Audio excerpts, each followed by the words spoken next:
Uyalmaysanmi Allohdan? Shuncha ne'matni berib qo'ysa, namoz o'qimaysanmi? Shuncha in'omlarini behisob qilib ustingga to'kib qo'ygan, sochib qo'ygan bo'lsa, Allohga itoat qilmaysanmi? Allohdan uyalmaysanmi? Va kana fadlullohi alayka azima. Allohning sizga qilgan fazli marhamati ulug' bo'ldi. Qaytaramiz, inson har qancha urinmasin, Alloh bergan ne'matlardan birontasini Allohga qaytara olmaydi. Ha endi kimdir aytishi mumkin. Va Ibrohim allazi vaffa degan Qur'onda Alloh. Vafo qilgan Ibrohim deyapti Alloh. Vafo qilgan ekan u.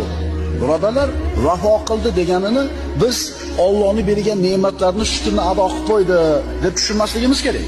Nima degani Ibrohim vafo qildi degani?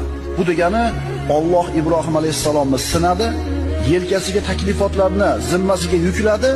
Bu ulug' payg'ambar zimmasidagi hamma narsani ado qildi. O'zini itoat qilaman degan ahdiga vafo qildi, buyruqlarni bajardi.